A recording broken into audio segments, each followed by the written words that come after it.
ತಮಿಳುನಾಡು ರಾಜಕೀಯದಲ್ಲಿ ಭಾರೀ ಸಂಚಲನ. ಚುನಾವಣೆಗೂ ಮುನ್ನವೇ ಎಐಎಡಿಎಂಕೆ ಪಕ್ಷಕ್ಕೆ ಶಾಕ್. 3 ಬಾರಿ ಸಿಎಂ ಆಗಿದ್ದ ಪ್ರಭಾವಿ ಲೀಡರ್ ಡಿಎಂಕೆ ಸೇರ್ಪಡೆ. ಎಸ್, ತಮಿಳುನಾಡು ರಾಜಕೀಯದಲ್ಲಿ ಮತ್ತೊಂದು ಮಹತ್ವದ ಹಾಗೂ ಅಚ್ಚರಿಯ ಬೆಳವಣಿಗೆ ನಡೆದಿದೆ. 2026ರ ವಿಧಾನಸಭಾ ಚುನಾವಣೆಗೂ ಮುನ್ನವೇ ತಮಿಳುನಾಡು ರಾಜಕೀಯದಲ್ಲಿ ಭಾರೀ ಭೂಕಂಪವೇ ಸೃಷ್ಟಿಯಾಗಿದೆ. ಎಐಎಡಿಎಂಕೆ ಪಕ್ಷದ ಉಚ್ಚಾಟಿತ ನಾಯಕ, ತಮಿಳುನಾಡಿನಲ್ಲಿ 3 ಬಾರಿ ಮುಖ್ಯಮಂತ್ರಿಯಾಗಿ ಹವಾ ಸೃಷ್ಟಿಸಿದ್ದ ಹಾಗೂ ದಿವಂಗತ ಜಯಲಲಿತಾರವರ ಕಟ್ಟ ಬೆಂಬಲಿಗ ಪನ್ನೀರ್ ಸೆಲ್ವಂ ಅಧಿಕೃತವಾಗಿ ಆಡಳಿತಾರೂಢ ಡಿಎಂಕೆ ಪಕ್ಷಕ್ಕೆ ಸೇರ್ಪಡೆಯಾಗಿದ್ದಾರೆ. ಇದು ಎಐಎಡಿಎಂಕೆ ಪಕ್ಷಕ್ಕೆ, ವಿಶೇಷವಾಗಿ ಎಡಪ್ಪಾಡಿ ಪಳನಿಸ್ವಾಮಿ ಬಣಕ್ಕೆ ಅತಿ ದೊಡ್ಡ ಹೊಡೆತ ನೀಡಿದೆ. ಚುನಾವಣೆಗೂ ಮುನ್ನವೇ ಇಂತಹದೊಂದು ರಾಜಕೀಯ ಧ್ರುವೀಕರಣ ತಮಿಳುನಾಡಿನ ಚುನಾವಣಾ ಲೆಕ್ಕಾಚಾರಗಳನ್ನೇ ಬುಡಮೇಲು ಮಾಡಿದೆ. ದಶಕಗಳ ಕಾಲ ಡಿಎಂಕೆ ವಿರುದ್ಧವೇ ತೊಡೆತಟ್ಟಿದ್ದ ನಾಯಕ ಇದೀಗ ಮುಖ್ಯಮಂತ್ರಿ ಎಂಕೆ ಸ್ಟಾಲಿನ್ ಸಮ್ಮುಖದಲ್ಲಿಯೇ ಅದೇ ಪಕ್ಷದ ಬಾವುಟ ಹಿಡಿದಿರುವುದು ದ್ರಾವಿಡ ರಾಜಕಾರಣದ ದಿಕ್ಕನ್ನೇ ಬದಲಾಯಿಸುವ ಸ್ಪಷ್ಟ ಮುನ್ಸೂಚನೆ ನೀಡಿದೆ. ಹಾಗಾದ್ರೆ ಏನಿದು ಆಪರೇಷನ್? ವಿರೋಧಿ ಪಡೆಗೆ ಸೇರಿದ್ಯಾಕೆ ಪನ್ನೀರ್ ಸೆಲ್ವಂ? ಏನಿದು ರಾಜಕೀಯ ಲೆಕ್ಕಾಚಾರ? ಡೀಟೇಲ್ ಆಗಿ ನೋಡೋಣ ಬನ್ನಿ.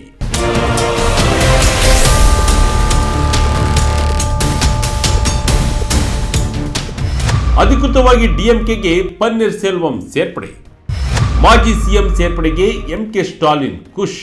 ಹೌದು, ತಮಿಳುನಾಡಿನ ರಾಜಕೀಯ ಇತಿಹಾಸದಲ್ಲಿ ಇದೊಂದು ಮರೆಯಲಾಗದ ದಿನ. ಜಯಲಲಿತಾರವರ ಬಲಗೈ ಬಂಟನಾಗಿದ್ದ ಅವರು ಜೈಲಿಗೆ ಹೋದಾಗಲೆಲ್ಲ ಮುಖ್ಯಮಂತ್ರಿ ಕುರ್ಚಿಯನ್ನ ಕಾವಲು ಕಾಯ್ತಾ ಇದ್ದ. ಕಣ್ಣೀರು ಹಾಕುತ್ತಲೇ ಸಿಎಂ ಆಗಿ ಪ್ರಮಾಣ ವಚನ ಸ್ವೀಕರಿಸುತ್ತಿದ್ದ ಅಪ್ಪಟ ಎಐಎಡಿಎಂಕೆ ನಾಯಕ ಓ ಪನ್ನೀರ್ ಸೆಲ್ವಂ ಅಲಿಯಾಸ್ ಓಪಿಎಸ್ ಇದೀಗ ಡಿಎಂಕೆ ಪಕ್ಷದ ತೆಕ್ಕೆಗೆ ಜಾರಿದ್ದಾರೆ. ಶುಕ್ರವಾರ ಚೆನ್ನೈನ ಡಿಎಂಕೆ ಕೇಂದ್ರ ಕಚೇರಿಯಲ್ಲಿ ಮುಖ್ಯಮಂತ್ರಿ ಸ್ಟಾಲಿನ್ ರವರ ಸಮ್ಮುಖದಲ್ಲಿ ಓಪಿಎಸ್ ಅಧಿಕೃತವಾಗಿ ಡಿಎಂಕೆ ಸೇರ್ಪಡೆಯಾಗಿದ್ದಾರೆ. ಮುಂಬರುವ 2026ರ ತಮಿಳುನಾಡು ವಿಧಾನಸಭಾ ಚುನಾವಣೆಗೆ ಇನ್ನೇನು ಕೆಲವೇ ತಿಂಗಳುಗಳು ಬಾಕಿ ಇರುವಾಗ ನಡೆದಿರುವ ಈ ಬೆಳವಣಿಗೆ ಆಡಳಿತಾರೂಢ ಡಿಎಂಕೆ ಪಕ್ಷದ ಬಲವನ್ನು ನೂರ್ಮಡಿಗೊಳಿಸಿದೆ. ಇತ್ತ ಓಪಿಎಸ್ ಸೇರ್ಪಡೆಯಾಗುವ ಮುನ್ನವೇ ಅವರ ಪುತ್ರ ರವೀಂದ್ರನ್ ಕೂಡ ಡಿಎಂಕೆ ಕಚೇರಿಗೆ ಆಗಮಿಸಿದ್ದು ವಿಶೇಷವಾಗಿತ್ತು. ಓಪಿಎಸ್ ಅವರನ್ನು ಅಪ್ಪಿಕೊಂಡು ಬರಮಾಡಿಕೊಂಡಿರುವ ಎಂಕೆ ಸ್ಟಾಲಿನ್ ಇದೊಂದು ಐತಿಹಾಸಿಕ ಕ್ಷಣ ಎಂದು ಬಣ್ಣಿಸಿದ್ದಾರೆ. ತಮ್ಮ ಎಕ್ಸ್ ಖಾತೆಯಲ್ಲಿ ಬರೆದುಕೊಂಡಿರುವ ಸ್ಟಾಲಿನ್, ಮಾಜಿ ಮುಖ್ಯಮಂತ್ರಿ ಹಾಗೂ ನನ್ನ ಪ್ರೀತಿಯ ಸಹೋದರ ಓ ಪನ್ನೀರ್ ಸೆಲ್ವಂ ರವರು ನಮ್ಮ ಮಾತೃ ಸಂಸ್ಥೆಯಾದ ದ್ರಾವಿಡ ಮುನ್ನೇತ್ರ ಕಳಗಂ ಅಂದರೆ ಡಿಎಂಕೆ ಪಕ್ಷಕ್ಕೆ ಸೇರ್ಪಡೆಯಾಗಿದ್ದಾರೆ. ಅವರನ್ನು ನಾನು ತೆರೆದ ತೋಳುಗಳಿಂದ ಸ್ವಾಗತಿಸುತ್ತೇನೆ. 2026ರ ವಿಧಾನಸಭಾ ಚುನಾವಣೆಯು ತಮಿಳುನಾಡು ಹಾಗೂ ಫ್ಯಾಸಿಸ್ಟ್ ಬಿಜೆಪಿ ನಡುವಿನ ಪ್ರಜಾಸತ್ತಾತ್ಮಕ ಹೋರಾಟವಾಗಿದೆ. ಈ ಸತ್ಯವನ್ನು ಅರಿತುಕೊಂಡಿರುವ ಅನೇಕ ಪ್ರಜಾಸತ್ತಾತ್ಮಕ ಶಕ್ತಿಗಳು ಡಿಎಂಕೆ ಮೈತ್ರಿಕೂಟವನ್ನು ಸೇರುತ್ತಿವೆ. ಅಣ್ಣ ಓಪಿಎಸ್ ರವರ ಆಗಮನದಿಂದ ತಮಿಳುನಾಡಿಗೆ ಒಳಿತಾಗಲಿ ಎಂದು ಹರ್ಷ ವ್ಯಕ್ತಪಡಿಸಿದ್ದಾರೆ. ಎಐಎಡಿಎಂಕೆ ಪಕ್ಷಕ್ಕೆ ಅತಿದೊಡ್ಡ ಹೊಡೆತ. ಪನ್ನೀರ್ ಸೆಲ್ವಂ ವರ್ಸಸ್ ಪಳನಿಸ್ವಾಮಿ ಮಧ್ಯೆ ಫೈಟ್. ಪನ್ನೀರ್ ಸೆಲ್ವಂ ರವರ ಈ ನಿರ್ಧಾರ ಎಐಎಡಿಎಂಕೆ ಪಾಲಿಗೆ ಅಕ್ಷರಶಃ ನುಂಗಲಾರದ ತುತ್ತಾಗಿದೆ. ಜಯಲಲಿತಾ ನಿಧನದ ನಂತರ ಎಐಎಡಿಎಂಕೆ ಪಕ್ಷದಲ್ಲಿ ಓಪಿಎಸ್ ಹಾಗೂ ಎಡಪ್ಪಾಡಿ ಪಳನಿಸ್ವಾಮಿ ನಡುವೆ ಅಧಿಕಾರಕ್ಕಾಗಿ ಭಾರೀ ಜಂಗಿ ಕುಸ್ತಿ ನಡೆದಿತ್ತು. ಈ ನಾಯಕತ್ವದ ಕಚ್ಚಾಟ ತಾರಕಕ್ಕೇರಿ ಅಂತಿಮವಾಗಿ 2022ರಲ್ಲಿ ಓಪಿಎಸ್ ಅವರನ್ನು ಪಕ್ಷದಿಂದಲೇ ಉಚ್ಚಾಟಿಸಲಾಗಿತ್ತು. ತಮ್ಮನ್ನೇ ಬೆಳೆಸಿದ ಪಕ್ಷದಿಂದ ಹೊರಬಿದ್ದ ನಂತರ ಓಪಿಎಸ್ ಸಾಕಷ್ಟು ರಾಜಕೀಯ ಏಳು ಬೀಳುಗಳನ್ನು ಕಂಡರು. ಡಿಎಂಕೆ ಸೇರಿದ ಬಳಿಕ ಮಾಧ್ಯಮಗಳೊಂದಿಗೆ ಮಾತನಾಡಿದ ಪನ್ನೀರ್ ಸೆಲ್ವಂ, ನಾನು ಎಐಎಡಿಎಂಕೆ ಪಕ್ಷದಲ್ಲಿ ಅನುಭವಿಸಿದ ಅತ್ಯಂತ ಕಹಿ ಘಟನೆಗಳೇ ನನ್ನ ಈ ನಿರ್ಧಾರಕ್ಕೆ ಕಾರಣ ಎಂದು ನೇರವಾಗಿಯೇ ಇಪಿಎಸ್ ಬಣದ ವಿರುದ್ಧ ವಾಗ್ದಾಳಿ ನಡೆಸಿದ್ದಾರೆ. ನಾನು ಈ ನಿರ್ಧಾರವನ್ನು ದಿಢೀರೆಂದು ತೆಗೆದುಕೊಂಡಿಲ್ಲ. ಬಹಳ ಸುದೀರ್ಘ ಆಲೋಚನೆ ಹಾಗೂ ಯೋಚನೆಯ ನಂತರವೇ ಡಿಎಂಕೆ ಸೇರಿದ್ದೇನೆ. ಇನ್ನು ಮುಂದೆ ನನಗೂ ಎಐಎಡಿಎಂಕೆ ಪಕ್ಷದ ಬಗ್ಗೆ ಯಾವುದೇ ಕಾಳಜಿ ಇಲ್ಲ ಅಥವಾ ಚಿಂತೆ ಇಲ್ಲ. ನಾನು ಆ ಪಕ್ಷದ ಬಗ್ಗೆ ತಲೆ ಕೆಡಿಸಿಕೊಳ್ಳುವುದಿಲ್ಲ ಎಂದು ಹೇಳುವ ಮೂಲಕ ಹಳೆಯ ಪಕ್ಷದೊಂದಿಗಿನ ಎಲ್ಲಾ ಸಂಬಂಧಗಳನ್ನು ಶಾಶ್ವತವಾಗಿ ಕಡಿದುಕೊಂಡಿದ್ದಾರೆ. ஒரு அரசியல் பண்பாரோடு தளபதி அவர்கள் கட்சியையும் ஆட்சியும் வழிநடத்திக் கொண்டிருக்கிறார் என்பதை நான் நன்றாகவே உணர்ந்து திமுகவில் பெருமகிழ்ச்சியோடு நான் இணைந்திருக்கிறேன். அரசியலில் இன்றைக்கு ஒரு சர்வாதிகாரியாக ஆணவ போக்கோடு நடந்து கொள்கின்ற எடப்பாடி எந்த காலத்திலும் இனி அரசியலில் வெற்றி பெற முடியாத ஒரு சூழ்நிலையை அதிமுகவுக்கு உருவாக்கியிருக்கிறார். ಸ್ಟಾಲಿನ್ ಗೆಲುವಿನ ಬಗ್ಗೆ ಓಪಿಎಸ್ ವಿಶ್ವಾಸ. ಅವಕಾಶ ಕೊಟ್ಟರೆ ಖಂಡಿತ ಮತ್ತೆ ಸ್ಪರ್ಧೆ.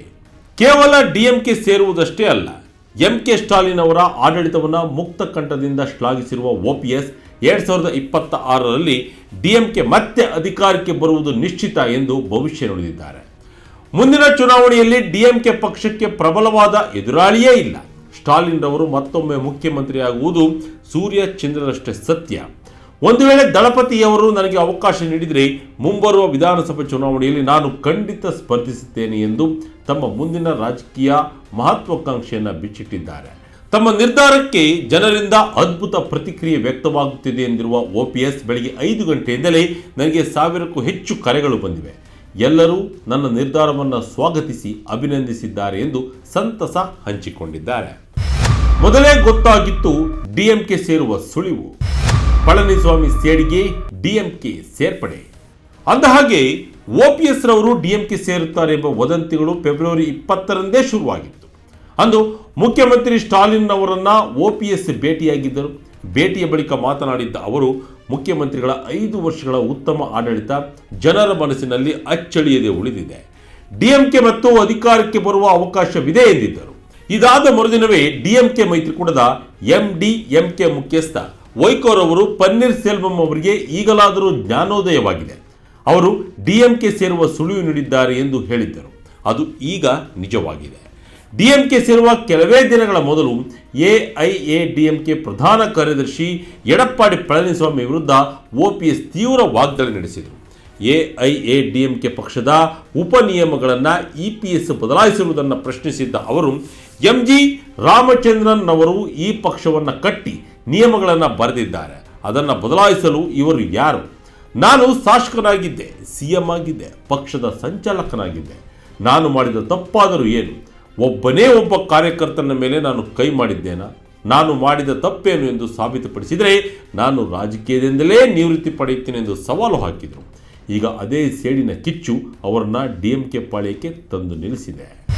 ವಿಧಾನಸಭೆ ಚುನಾವಣೆಯ ಲೆಕ್ಕಾಚಾರವೇನು? ಪ್ರಬಲ ಸ್ಪರ್ಧೆ ಕೊಡ್ತಾರಾ ದಳಪತಿ ವಿಜಯ್?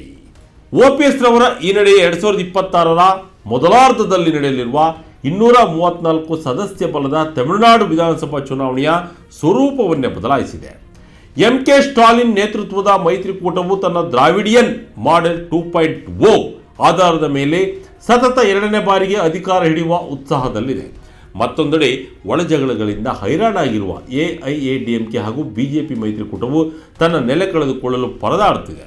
ಇದರ ಜೊತೆಗೆ ಖ್ಯಾತ ನಟ ದಳಪತಿ ವಿಜಯರವರು ತಮ್ಮ ನೂತನ ಟಿವಿಕೆ ಪಕ್ಷದ ಮೂಲಕ ರಾಜಕೀಯ ಅಖಾಡಕ್ಕೆ ಇಳಿದಿರುವುದು ಚುನಾವಣೆಯನ್ನು ತ್ರಿಕೋನ ಸ್ಪರ್ಧೆಯನ್ನಾಗಿ ಮಾರ್ಪಡಿಸಿದೆ. 2021ರ ಚುನಾವಣೆಯಲ್ಲಿ ಡಿಎಂಕೆ 133 ಸ್ಥಾನಗಳನ್ನು ಗೆದ್ದರೆ ಅದರ ಮೈತ್ರಿಕೂಟ ಒಟ್ಟು 159 ಸ್ಥಾನಗಳನ್ನು ಪಡೆದಿತ್ತು.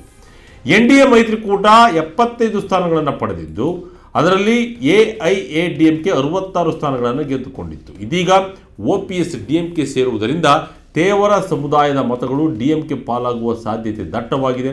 ಇದು ದಕ್ಷಿಣ ತಮಿಳುನಾಡಿನಲ್ಲಿ ಎಐಎಡಿಎಂಕೆಗೆ ಅಕ್ಷರಶಃ ಮರ್ಮಘಾತ ನೀಡಲಿದೆ.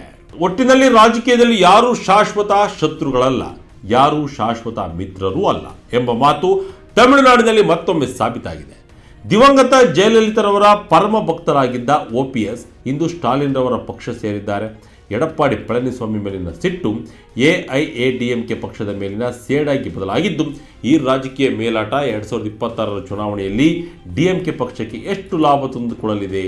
ಎಐಎಡಿಎಂಕೆ ಪಕ್ಷಕ್ಕೆ ಹೊಡೆತ ಕೊಡಲಿದೆಯಾ? ನಟ ವಿಜಯರವರ ಎಂಟ್ರಿ ಈ ಲೆಕ್ಕಾಚಾರಗಳನ್ನು ಹೇಗೆ ಬದಲಾಯಿಸಲಿದೆ ಎಂಬುದನ್ನು ಕಾದು ನೋಡಬೇಕಿದೆ. ಇದಾಗಿತ್ತು ಈ ಕ್ಷಣದ ಇಂಟ್ರೆಸ್ಟಿಂಗ್ ವಿಚಾರ. ಇದೇ ರೀತಿಯ ವಿಶೇಷತೆಗಳಿಗಾಗಿ Vijaya Kanaka website, YouTube page, Facebook page follow ಮಾಡ್ತಾ ಇರಿ. ಧನ್ಯವಾದಗಳು.